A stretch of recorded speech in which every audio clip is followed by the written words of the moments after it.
بسم اللہ الرحمن الرحیم۔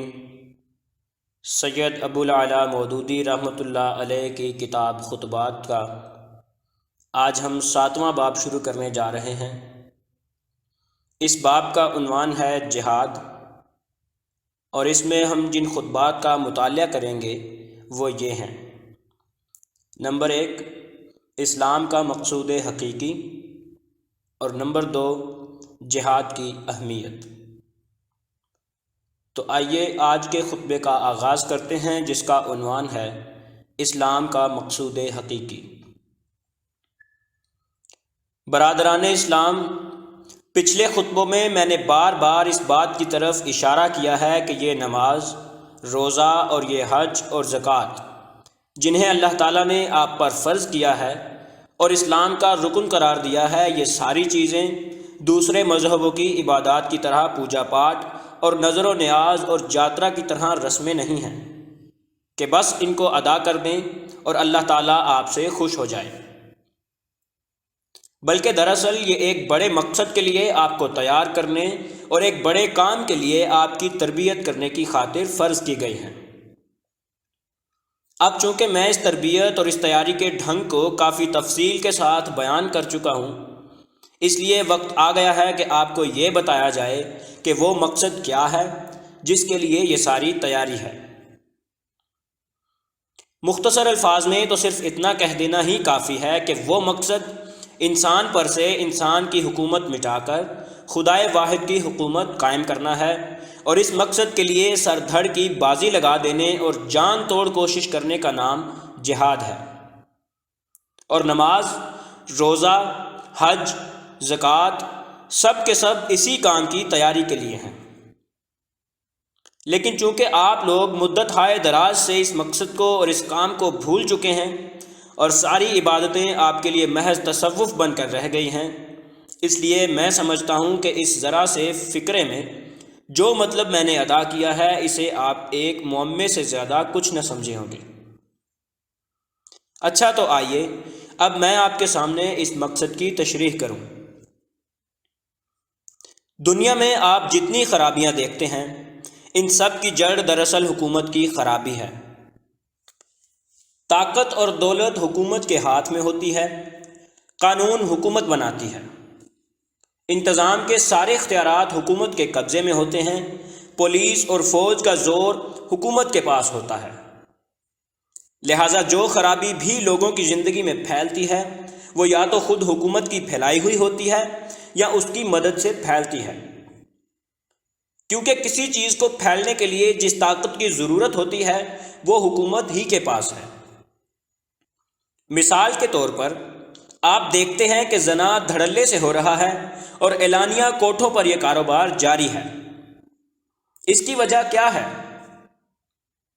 وجہ اس کے سوا کچھ نہیں کہ حکومت کے اختیارات جن لوگوں کے ہاتھ میں ہیں، ان کی نگاہ میں زنا کوئی جرم نہیں ہے۔ وہ خود اس کام کو کرتے ہیں اور دوسروں کو کرنے دیتے ہیں، ورنہ وہ اسے بند کرنا چاہیں تو یہ کام اس دھڑلے سے نہیں چل سکتا۔ آپ دیکھتے ہیں کہ سود خوری کا بازار خوب گرم ہو رہا ہے اور مالدار لوگ غریبوں کا خون چوسے چلے جاتے ہیں۔ یہ کیوں؟ صرف اس لیے کہ حکومت خود سود کھاتی ہے اور کھانے والوں کو مدد دیتی ہے۔ اس کی عدالتیں سود خوروں کو ڈگریاں دیتی ہیں، اور اس کی حمایت ہی کے بل بوتے پر یہ بڑے بڑے ساہوکار اور بینک چل رہے ہیں۔ آپ دیکھتے ہیں کہ لوگوں میں بے حیائی اور بد اخلاقی روز بروز بڑھتی چلی جا رہی ہے۔ یہ کس لیے؟ محض اس لیے کہ حکومت نے لوگوں کی تعلیم و تربیت کا ایسا ہی انتظام کیا ہے، اور اس کو اخلاق اور انسانیت کے وہی نمونے پسند ہیں جو آپ کو نظر آ رہے ہیں۔ کسی دوسرے طرز تعلیم و تربیت سے آپ کسی اور نمونے کے انسان تیار کرنا چاہیں تو ذرائع کہاں سے لائیں گے؟ اور تھوڑے بہت تیار کر بھی دیں تو وہ کھپیں گے کہاں؟ رزق کے دروازے اور کھپت کے میدان تو سارے کے سارے بگڑی ہوئی حکومت کے قبضے میں ہیں۔ آپ دیکھتے ہیں کہ دنیا میں بے حد و حساب خون ریزی ہو رہی ہے، انسان کا علم اس کی تباہی کے لیے استعمال کیا جا رہا ہے۔ انسان کی محنت کے پھل آگ کی نذر کیے جا رہے ہیں اور بیش قیمت جانیں مٹی کے ٹھیکروں سے بھی زیادہ بے دردی کے ساتھ ضائع کی جا رہی ہیں۔ یہ کس وجہ سے ہے؟ صرف اس وجہ سے کہ آدم کی اولاد میں جو لوگ سب سے زیادہ شریر اور بد نفس تھے وہ دنیا کی قوموں کے رہنما اور اقتدار کی باغوں کے مالک ہیں۔ قوت ان کے ہاتھ میں ہے، اس لیے وہ دنیا کو جدھر چلا رہے ہیں اسی طرف دنیا چل رہی ہے۔ علم، محنت، دولت، جان، ہر چیز کا جو مصرف انہوں نے تجویز کیا ہے اسی میں ہر چیز صرف ہو رہی ہے۔ آپ دیکھتے ہیں کہ دنیا میں ہر طرف ظلم ہو رہا ہے۔ کمزور کے لیے کہیں انصاف نہیں، غریب کی زندگی دشوار ہے، عدالتیں بنیے کی دکان بنی ہوئی ہیں جہاں سے صرف روپے کے عوض ہی انصاف خریدا جا سکتا ہے۔ لوگوں سے بے حساب ٹیکس وصول کیے جاتے ہیں اور افسروں کی شاہانہ تنخواہوں پر، بڑی بڑی عمارتوں پر، لڑائی کے گولہ بارود پر اور ایسی ہی دوسری فضول خرچیوں پر اڑا دیے جاتے ہیں۔ ساہوکار، زمیندار، راجا اور رئیس، خطاب یافتہ اور خطاب کے امیدوار عمائدین، گدی نشین پیر اور مہنت، سینما کمپنیوں کے مالک، شراب کے تاجر، فحش کتابیں اور رسالے شائع کرنے والے، جوئے کا کاروبار چلانے والے اور ایسے ہی بہت سے لوگ خلق خدا کی جان، مال، عزت، اخلاق، ہر چیز کو تباہ کر رہے ہیں اور کوئی ان کو روکنے والا نہیں۔ یہ سب کیوں ہو رہا ہے؟ صرف اس لیے کہ حکومت کی کل بگڑی ہوئی ہے۔ طاقت جن ہاتھوں میں ہے وہ خراب ہیں، وہ خود بھی ظلم کرتے ہیں اور ظالموں کا ساتھ بھی دیتے ہیں، اور جو ظلم بھی ہوتا ہے اس وجہ سے ہوتا ہے کہ وہ اس کے ہونے کے خواہش مند یا کم از کم روادار ہیں۔ ان مثالوں سے یہ بات آپ کی سمجھ میں آ گئی ہوگی کہ حکومت کی خرابی تمام خرابیوں کی جڑ ہے۔ لوگوں کے خیالات کا گمراہ ہونا، اخلاق کا بگڑنا، انسانی قوتوں اور قابلیتوں کا غلط راستوں پر صرف ہونا، کاروبار اور معاملات کی غلط صورتوں اور زندگی کے برے طور طریق کا رواج پانا، ظلم و ستم اور بدافعالیوں کا پھیلنا اور خلق خدا کا تباہ ہونا، یہ سب کچھ نتیجہ ہے اس بات کا کہ اختیارات اور اقتدار کی کنجیاں غلط ہاتھوں میں ہیں۔ ظاہر ہے کہ جب طاقت بگڑے ہوئے لوگوں کے ہاتھوں میں ہوگی اور جب خلق خدا کا رزق انہی کے تصرف میں ہوگا تو وہ نہ صرف خود بگاڑ کو پھیلائیں گے بلکہ بگاڑ کی ہر صورت ان کی مدد اور حمایت سے پھیلے گی، اور جب تک اختیارات ان کے قبضے میں رہیں گے کسی چیز کی اصلاح نہ ہو سکے گی۔ اصلاح کے لیے پہلا قدم اصلاح حکومت۔ یہ بات جب آپ کے ذہن نشین ہو گئی تو یہ سمجھنا آپ کے لیے آسان ہے کہ خلق خدا کی اصلاح کرنے اور لوگوں کو تباہی کے رستوں سے بچا کر فلاح اور سعادت کے رستے پر لانے کے لیے اس کے سوا کوئی چارہ نہیں کہ حکومت کے بگاڑ کو درست کیا جائے۔ معمولی عقل کا آدمی بھی اس بات کو سمجھ سکتا ہے کہ جہاں لوگوں کو زنا کی آزادی حاصل ہو وہاں زنا کے خلاف خواہ کتنا ہی واز کیا جائے زنا کا بند ہونا محال ہے۔ لیکن اگر حکومت کے اختیارات پر قبضہ کر کے زبردستی زنا کو بند کر دیا جائے تو لوگ خود بخود حرام کے راستوں کو چھوڑ کر حلال کا راستہ اختیار کر لیں گے۔ شراب، جوا، سود، رشوت، فحش تماشے، بے حیائی کے لباس، بد اخلاق بنانے والی تعلیم اور ایسی ہی دوسری چیزیں اگر آپ واضحوں سے دور کرنا چاہیں تو کامیابی ناممکن ہے۔ البتہ حکومت کے زور سے یہ سب بلائیں دور کی جا سکتی ہیں۔ جو لوگ خلق خدا کو لوٹتے اور اخلاق کو تباہ کرتے ہیں ان کو آپ محض پند و نصیحت سے چاہیں کہ اپنے فائدوں سے ہاتھ دھو لیں تو یہ کسی طرح ممکن نہیں۔ ہاں، اقتدار ہاتھ میں لے کر آپ بزور ان کی شرارتوں کا خاتمہ کر دیں تو ان ساری خرابیوں کا انسداد ہو سکتا ہے۔ اگر آپ چاہیں کہ بندگان خدا کی محنت، دولت، ذہانت و قابلیت غلط راستوں میں ضائع ہونے سے بچے اور صحیح راستوں میں صرف ہو، اگر آپ چاہیں کہ ظلم مٹے اور انصاف ہو، اگر آپ چاہیں کہ زمین میں فساد نہ ہو، انسان کا خون نہ چوسے نہ بہائے، دبے اور گرے ہوئے انسان اٹھ جائیں اور تمام انسانوں کو یکساں عزت، امن، خوشحالی اور ترقی کے مواقع حاصل ہوں، تو محض تبلیغ و تلقین کے زور سے یہ کام نہیں ہو سکتا۔ البتہ حکومت کا زور آپ کے پاس ہو تو یہ سب کچھ ہونا ممکن ہے۔ بس یہ بالکل ایک کھلی ہوئی بات ہے جس کو سمجھنے کے لیے کچھ بہت زیادہ غور و فکر کرنے کی بھی ضرورت نہیں کہ اصلاح خلق کی کوئی اسکیم بھی حکومت کے اختیارات پر قبضہ کیے بغیر نہیں چل سکتی۔ جو کوئی حقیقت میں خدا کی زمین سے فتنہ و فساد کو مٹانا چاہتا ہو اور واقعی یہ چاہتا ہو کہ خلق خدا کی اصلاح ہو، تو اس کے لیے محض واعظ اور ناصح بن کر کام کرنا فضول ہے۔ اسے اٹھنا چاہیے اور غلط اصول کی حکومت کا خاتمہ کر کے غلط کار لوگوں کے ہاتھ سے اقتدار چھین کر صحیح اصول اور صحیح طریقے کی حکومت قائم کرنی چاہیے۔ یہ نقطہ سمجھ لینے کے بعد ایک قدم اور آگے بڑھیے۔ آپ کو یہ تو معلوم ہو گیا کہ بندگان خدا کی زندگی میں جو خرابیاں پھیلتی ہیں ان کی جڑ حکومت کی خرابی ہے، اور اصلاح کے لیے ضروری ہے کہ اس جڑ کی اصلاح کی جائے۔ مگر اب سوال یہ پیدا ہوتا ہے کہ خود حکومت کی خرابی کا بنیادی سبب کیا ہے؟ اس خرابی کی جڑ کہاں ہے؟ اور اس میں کون سی بنیادی اصلاح کی جائے کہ وہ برائیاں پیدا نہ ہوں جن کا اوپر ذکر کیا گیا ہے؟ اس کا جواب یہ ہے کہ جڑ دراصل انسان پر انسان کی حکومت ہے، اور اصلاح کی کوئی صورت اس کے سوا نہیں ہے کہ انسان پر خدا کی حکومت ہو۔ اتنے بڑے سوال کا اتنا مختصر سا جواب سن کر آپ تعجب نہ کریں۔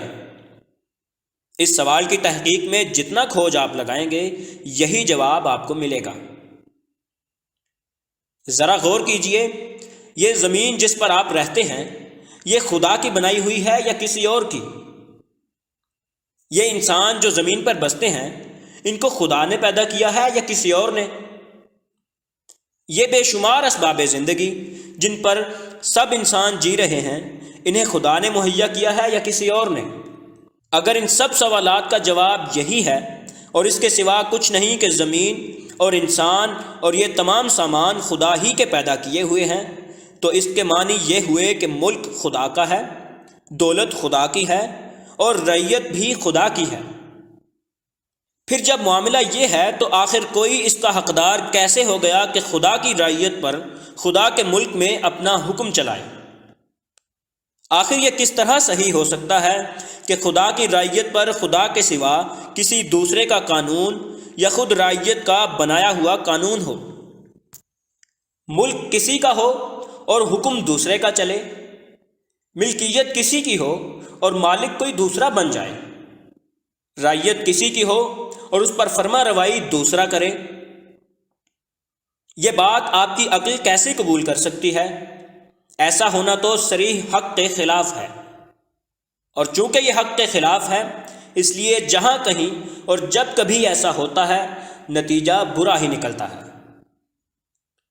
جن انسانوں کے ہاتھ میں قانون بنانے اور حکم چلانے کے اختیارات آتے ہیں وہ کچھ تو اپنی جہالت کی وجہ سے مجبوراً غلطیاں کرتے ہیں، اور کچھ اپنی نفسانی خواہشات کی وجہ سے قصداً ظلم اور بے انصافی کا ارتکاب کرنے لگتے ہیں،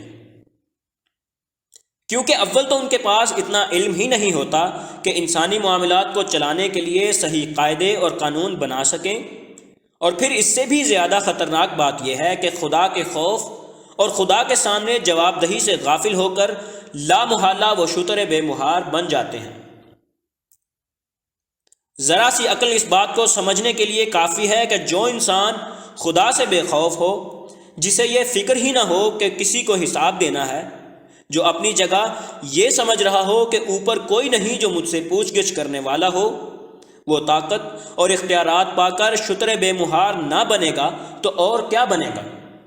کیا آپ سمجھتے ہیں کہ ایسے شخص کے ہاتھ میں جب لوگوں کے رزق کی کنجیاں ہوں، جب لوگوں کی جانیں اور ان کے مال اس کی مٹھی میں ہوں، جب ہزاروں لاکھوں سر اس کے حکم کے آگے جھک رہے ہوں، تو کیا وہ راستی اور انصاف پر قائم رہ جائے گا؟ کیا آپ توقع کرتے ہیں کہ وہ خزانوں کا امین ثابت ہوگا؟ کیا آپ امید رکھتے ہیں کہ وہ حق مارنے، حرام کھانے اور بندگان خدا کو اپنی خواہشات کا غلام بنانے سے باز رہے گا؟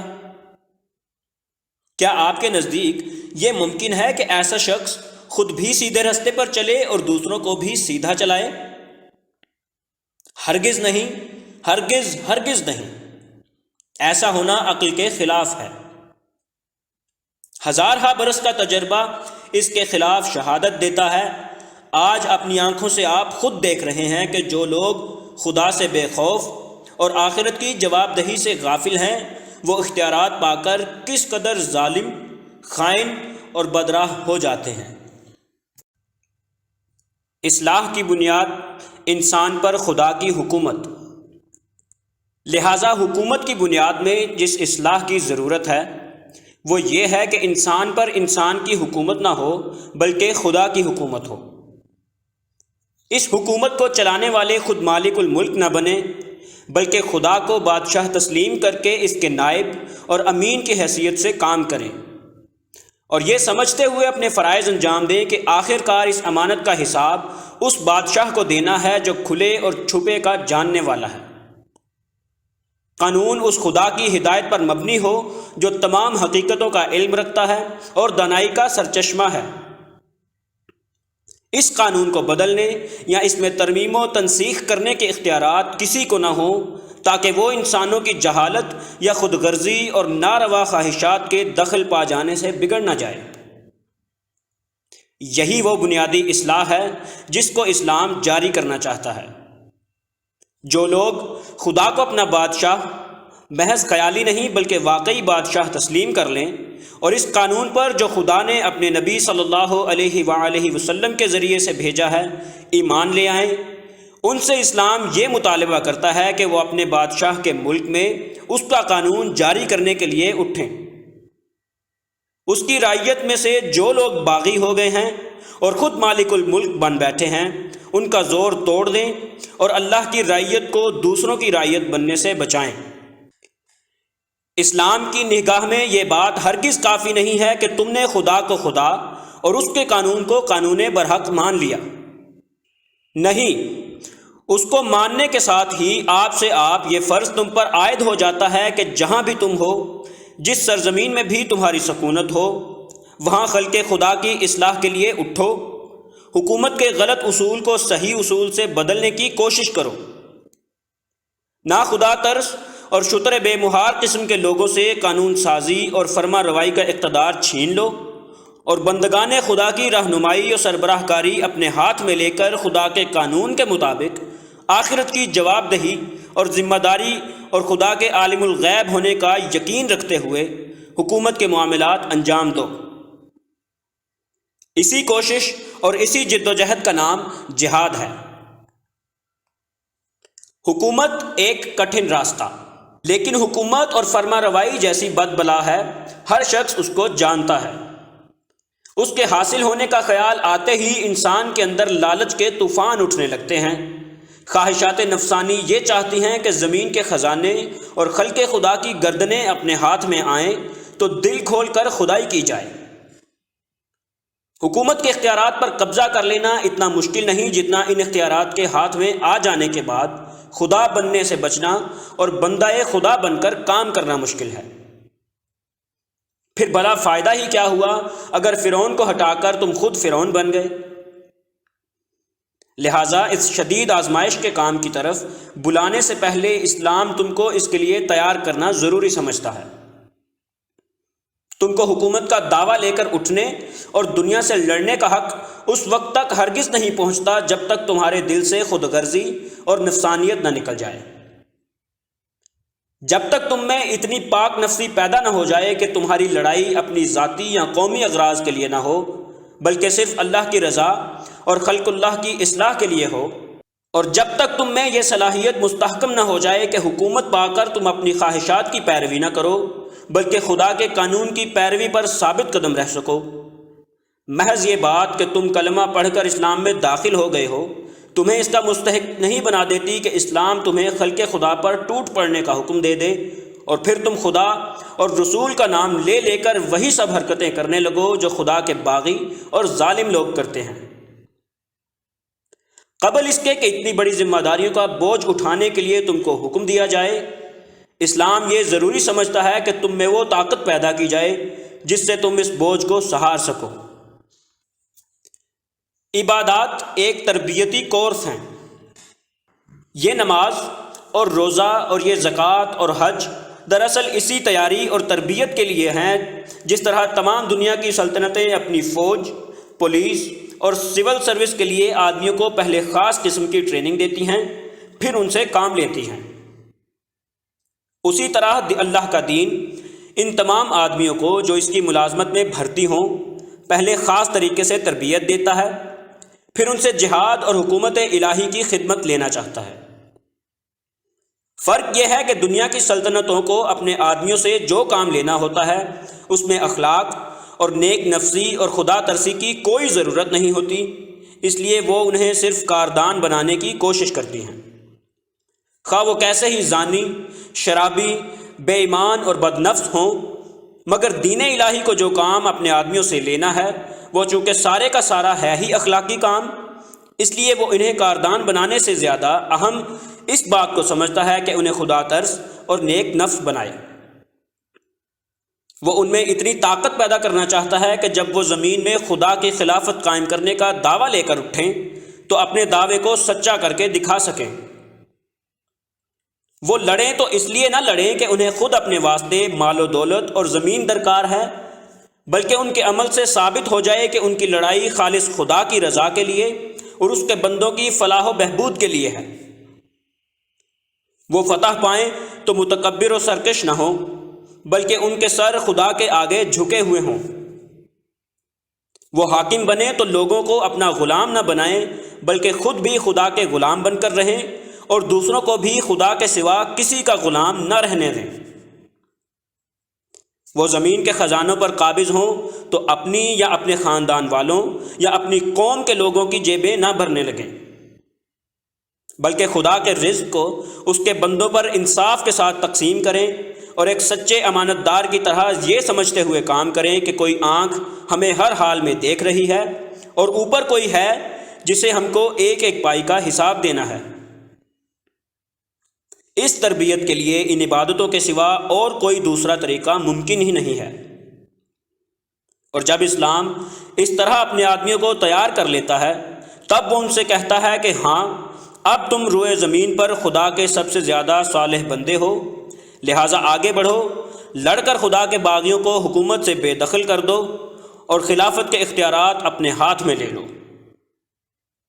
قرآن اس سلسلے میں اہل ایمان سے یوں خطاب کرتا ہے، یعنی دنیا میں وہ بہترین گروہ تم ہو جسے انسانوں کی ہدایت و اصلاح کے لیے میدان میں لایا گیا ہے۔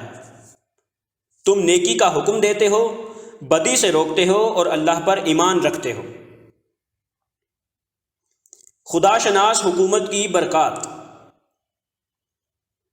آپ سمجھ سکتے ہیں کہ جہاں فوج، پولیس، عدالت، جیل، تحصیلداری، ٹیکس کلیکٹری اور تمام دوسرے سرکاری کام ایسے اہلکاروں اور عہدیداروں کے ہاتھ میں ہوں جو سب کے سب خدا سے ڈرنے والے اور آخرت کی جواب دہی کا خیال رکھنے والے ہوں، اور جہاں حکومت کے سارے قاعدے اور سارے ضابطے اللہ تعالیٰ کی دی ہوئی ہدایت پر قائم ہوں، جس میں بے انصافی اور نادانی کا کوئی امکان ہی نہ ہو، اور جہاں بدی اور بدکاری کی ہر صورت کا بروقت تدارک کر دیا جائے، اور نیکی اور نیکوکاری کی ہر بات کو حکومت اپنے رویے اور اپنی طاقت سے پروان چڑھانے کے لیے مستعد رہے، ایسی جگہ خلق خدا کی بہتری کا کیا حال ہوگا؟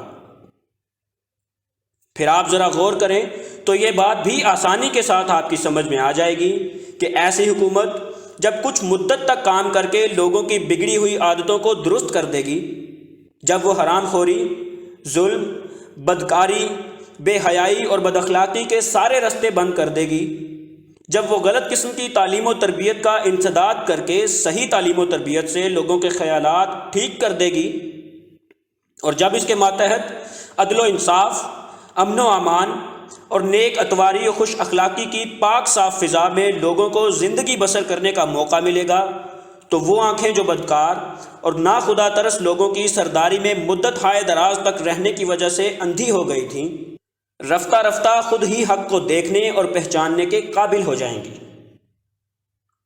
وہ دل جن پر صدیوں تک بد اخلاقیوں کے درمیان گھرے رہنے کی وجہ سے زنگ کی تہیں چڑھ گئیں، آہستہ آہستہ خود ہی آئینے کی طرح صاف ہوتے چلے جائیں گے اور ان میں سچائی کا عکس قبول کرنے کی صلاحیت پیدا ہو جائے گی۔ اس وقت لوگوں کے لیے اس سیدھی سی بات کا سمجھنا اور مان لینا کچھ بھی مشکل نہ رہے گا کہ حقیقت میں اللہ ہی ان کا خدا ہے اور اس کے سوا کوئی اس کا مستحق نہیں کہ وہ اس کی بندگی کریں، اور یہ کہ واقعی وہ پیغمبر سچے تھے جن کے ذریعے سے ایسے صحیح قوانین ہم کو ملے۔ آج جس بات کو لوگوں کے دماغوں میں اتارنا سخت مشکل نظر آتا ہے، اس وقت وہ بات خود دماغوں میں اترنے لگے گی۔ آج تقریروں اور کتابوں کے ذریعے سے جس بات کو نہیں سمجھایا جا سکتا، اس وقت وہ ایسی آسانی سے سمجھ میں آئے گی کہ گویا اس میں کوئی پیچیدگی تھی ہی نہیں۔ جو لوگ اپنی آنکھوں سے اس فرق کو دیکھ لیں گے کہ انسان کے خود گھڑے ہوئے طریقوں پر دنیا کا کاروبار چلتا ہے تو کیا حال ہوتا ہے، اور خدا کے بتائے ہوئے طریقوں پر اسی دنیا کے کام چلائے جاتے ہیں تب کیا کیفیت ہوتی ہے، ان کے لیے خدا کی توحید اور اس کے پیغمبر کی صداقت پر ایمان لانا آسان اور ایمان نہ لانا مشکل ہو جائے گا۔ بالکل اسی طرح جیسے پھول اور کانٹوں کا فرق محسوس کر لینے کے بعد پھول کا انتخاب کرنا آسان اور کانٹوں کا چننا مشکل ہو جاتا ہے، اس وقت اسلام کی سچائی سے انکار کرنے اور کفر و شرک پر اڑے رہنے کے لیے بہت ہی زیادہ ہٹ دھرمی کی ضرورت ہوگی، اور مشکل سے 1000 میں 10-5 ہی آدمی ایسے نکلیں گے جن میں زیادہ ہٹ دھرمی موجود ہو۔ بھائیو، اب مجھے امید ہے کہ تم نے اچھی طرح سمجھ لیا ہوگا کہ یہ نماز اور روزہ اور یہ حج اور زکوٰۃ کس غرض کے لیے ہیں۔ تم اب تک یہ سمجھے رہے ہو اور مدتوں سے تم کو اس غلط فہمی میں مبتلا رکھا گیا ہے کہ یہ عبادتیں محض پوجا پاٹ قسم کی چیزیں ہیں۔ تمہیں یہ بتایا ہی نہیں گیا کہ یہ ایک بڑی خدمت کی تیاری کے لیے ہیں۔ اسی وجہ سے تم بغیر کسی مقصد کے ان رسموں کو ادا کرتے رہے اور اس کام کے لیے کبھی تیار ہونے کا خیال تک تمہارے دلوں میں نہ آیا جس کے لیے دراصل انہیں مقرر کیا گیا تھا۔ مگر اب میں تمہیں بتاتا ہوں کہ جس دل میں جہاد کی نیت نہ ہو اور جس کے پیش نظر جہاد کا مقصد نہ ہو، اس کی ساری عبادتیں بے معنی ہیں۔ ان بے معنی عبادت گزاریوں سے اگر تم گمان رکھتے ہو کہ خدا کا تقرب نصیب ہوتا ہے تو خدا کے ہاں جا کر تم خود دیکھ لو گے کہ انہوں نے تم کو اس سے کتنا قریب کیا۔ دینی کتب کی مزید آڈیوز اور مفید معلومات کے لیے ہمارے چینل منٹورز اکیڈیمیا کو ابھی سبسکرائب کر لیں۔